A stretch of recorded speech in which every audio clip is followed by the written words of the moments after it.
Kemudian jamaah sekalian, disebutkan di sini masih dalam riwayat ini, dalam riwayat lain disebutkan Abu Razin tadi yang bertanya kepada Nabi itu berkata lagi, qala Abu Razin, hal yasma'un, wahai Rasulullah, lah apakah al-mauta yang tadi saya salami itu, assalamu alaikum tadi, apakah orang-orang wafat ini itu yasma'un, mereka itu mendengar salam saya? Itu pertanyaan sahabat Abu Razin gitu. Qala, maka dijawab oleh Nabi Muhammad SAW, yasma'una wa la yastati'una ayujibu. Ya, mereka ini yang kamu salami, orang-orang yang sudah wafat tadi, al-mauta tadi, yasma'un, mereka itu mendengar salamu wahai Abu Razin, mendengar salamu. Cuma mereka itu tidak mampu untuk menjawab dengan jawaban yang bisa kamu dengar. Bukan tidak bisa menjawab, artinya tidak menjawab babar belas betul. Tapi maksudnya la yastati'una ayujibu, ai kata para ulama, jawaban yasma'uhu al-hayyu. Intinya orang wafat itu bisa mendengar salam dari penziarah dan orang-orang yang ke situ menyalami mereka. Mereka bisa menjawab juga, tapi jawaban itu napa? Tidak bisa didengar oleh orang yang hidup. Paham ya? Paham betul ini? Jadi orang yang mati, orang yang wafat, al-mauta itu mendengar, kata Nabi, yasma'un, mereka mendengar jawaban, mendengar salam dari orang-orang yang berziarah kubur, dan akan tetapi mereka tidak bisa menjawab dengan jawaban yang bisa didengar oleh orang yang hidup. Ya kita nggak bisa dengarkan mereka menjawab apa? Salam kita, assalamualaikum, mereka menjawab waalaikumsalam, kita malah lari, Pak. Kita malah lari kalau mereka terdengar suara aneh gitu. Nah, mereka menjawab, cuma karena beda alam, Pak. Mereka alam barzah, kita alam dunia. Itu sudah ada tembok. Mereka jawab, tapi nggak bisa kita dengar karena beda alam, ada tembok penghalang. Paham nggih? Ada tembok penghalang sehingga tidak kita dengar, tapi mereka mendengar dan menjawab. Itu yang menyebabkan kenapa tidak bisa terdengar oleh kita jawaban mereka. Itu karena beda alam, alam barzah dan alam dunia. Ini hadisnya dikeluarkan oleh Imam Al-Uqaili rahimahullah. Mungkin ada yang bertanya begini, Ustadz, bagaimana beberapa ayat dalam Quran itu kan seakan-akan orang yang sudah meninggal itu tidak bisa mendengar. Contohnya misalkan dalam surah Ar-Rum, Pak, ayat 52. Enten ayat berbunyi mengeten.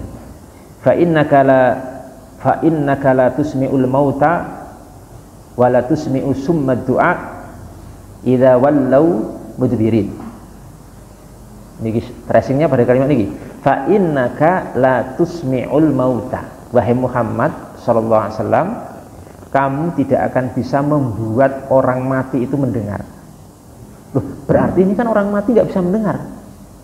Ini kata Allah dalam Quran, fa innaka la tusmi'ul mauta. Kamu Muhammad tidak akan bisa membuat mendengar orang mati. Terus dalam surah Fatir ayat 22 juga mirip. Allah berfirman, wa ma anta bimusmi'in man fil kubur. Apa? Wa ma anta bimusmi'in man fil kubur. Kamu wahai Muhammad tidak akan bisa membuat mendengar orang-orang yang sudah di kuburan. Loh, bagaimana ini ayat ini seakan-akan orang wafat, orang sudah meninggal itu tidak bisa mendengar, sementara hadisnya tadi mendengar. Nabi mengatakan yasma'un. Kok ini tidak bisa? Nah, ini pentingnya belajar, Pak.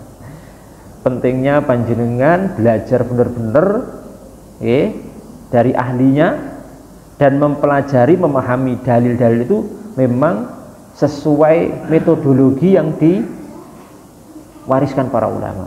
Saya kasih tahu, Pak, bahwa ayat dalam surah Ar-Rum ayat 52 dan surah Fatir ayat 22 yang saya baca tadi itu konteksnya untuk orang-orang kafir. Untuk sinten? Orang kafir, Pak. Orang kafir dihukum oleh Allah tidak bisa mendengar orang yang mengunjungi mereka. Jadi niki asbab al-wurud, ya maaf, asbabun nuzul. Nek ayat itu ada asbabu nuzul, kalau hadis asbabul wurud. Dan niki asbabun nuzulnya ayat tadi Ar-Rum 52 dan Fatir ayat 22 itu konteksnya asbabul nuzulnya untuk sinten? Orang-orang kafir. Kalau orang kafir tidak bisa dengar.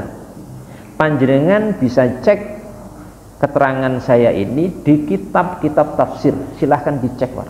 Dalam tafsir Ibnu Katsir, tafsir At-Tabari, tafsir Al-Qurtubi, Jami' Ahkamil Quran, tafsir Al-Baghawi, Ma'alim Tanzil, tafsir Ar-Razi, Mafatih Al-Ghaib, dan beberapa kitab tafsir lain. Jadi ngeten Bapak Ibu sekalian, dalil itu kan teks Pak, tapi teks itu punya apa? Konteks. Dalil itu tulisan, teksnya, tapi punya konteks. Ketika memahami harus dipahami dua-duanya, teks dan konteksnya. Bukan hanya teksnya toh. Karena kalau kita memahami dalil dengan teksnya toh, itu artinya kita menerjemah Pak. Belum memahami, tapi harus dipahami secara teks dan konteksnya. Konteksnya itu untuk siapa ini? Atau bagaimana? Nah, ternyata di sini itu untuk orang-orang kafir. Kalau orang kaum muslimin, maka bisa mendengar. Jelas hadisnya tadi Nabi mengatakan yasmaun, mereka itu mendengar. Sama tambahan lagi. Nabi SAW tadi mengajari kita untuk menyalami sinten? Orang yang sudah wafat, al-mauta gitu. Kan tadi diajarkan kepada sahabat inten Abu Razin doa ketika ziarah kubur atau melewati kuburan itu, assalamualaikum ya ahlad diyar gitu, minal mu'minin wal muslimin gitu. Salam di situ Pak, assalamualaikum. Nek panjenengan belajar bahasa Arab, gramatika bahasa Arab, nahwu dan shorof, kum itu napa? Kum itu dhamir, kata ganti jamak nggih mudzakkar, jamak mudzakkar hadir, bukan gaib. Jadi maksudnya ngeten lho, nek bahasa Arab niku kum ka kuma niku diperuntukkan untuk ganti orang yang ada di hadapan kita, enggak gaib. Jadi misalnya kula ke jenengan niku kum, jenengan itu bagi saya kum, kalian.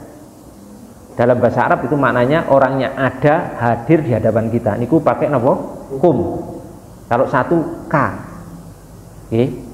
Misalnya saya dorob tu ka, aku memukul mu. Mu itu orangnya ada di hadapan kita.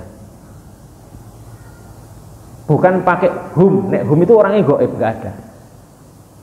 Misalkan orangnya di Solo itu, ada teman-teman saya di Solo, saya membahaskan mereka kata ganti napa? Hum. Tapi ini Nabi mengajari pakai kum, artinya orang yang sudah wafat itu dihukumi Nabi seperti orang yang masih ada di hadapan kita. Kenapa? Karena orang yang wafat itu sejatinya hidup di alam barzakh. Hidup di alam barzakh atau alam kubur. Yang meninggal itu cuma jasad Pak.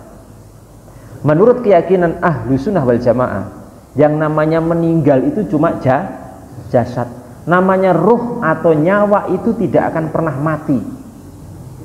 Makanya bahasanya itu apa? Ruhnya dicabut Pak, nggak dimatikan ruhnya Pak, cuma dicabut.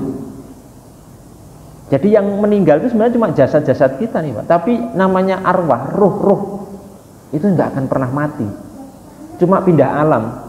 Sebelumnya di alam dunia nempel di jasad kita, ya toh?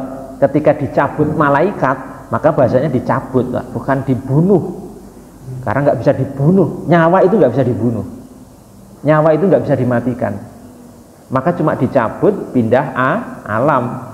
Mereka akhirnya masuk alam barzakh, maka di alam barzakh itu mereka hidup.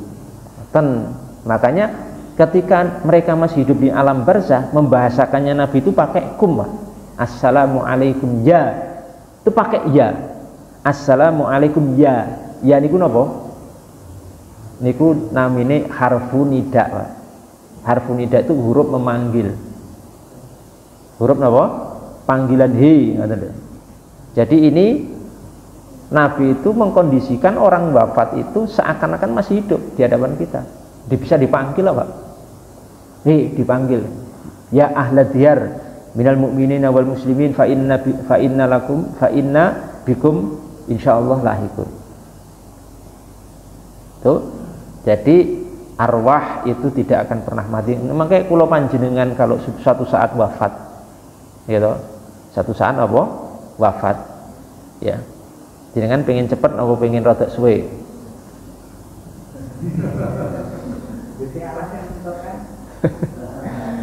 Ya sak paring-paringane nggih Gusti Allah gitu. Ya sesuai dengan takdir mawon gitu. Nanti ketika kita wafat satu saat itu kita akan berpindah alam saja. Arwah kita mboten mati, mboten meninggal, cuma jasad kita akan pindah ke namanya alam barzakh, alam kubur. Alam barzakh itu transit antara dunia dengan akhirat. Nanti kalau sudah kiamat kubro, kiamat akhir zaman, kiamat besar itu tiba, maka baru nopo? Baru kita niku akan masuk alam akhirat. Jadi alam menunggu, Pak. Transit, tempat transit kita menunggu kiamat niku di alam barzakh, alam kubur. Makanya mereka masih hidup. Buktinya nopo? Tadi bisa mendengar, disalami kata Nabi yasmaun, mereka mendengar. Karena alam kubur itu alam semi akhirat, Pak. Dunia nggih masih ada interaksi tapi enggak 100%. Akhirat nggih ada interaksi tapi tidak 100%. Bisa ketemu malaikat niku kan karena alam barzakh. Nggih, Pak. Didatangi malaikat napa? Nggih. Mungkar dan nakir. Makanya didatangi malaikat mungkar dan nakir karena di alam barzakh mereka hidup, maka bisa ada tanya jawab. Nggih, man rabbuka wa man nabiyuka wa madinuka, siapa Tuhanmu, siapa nabimu, dan apa agamamu.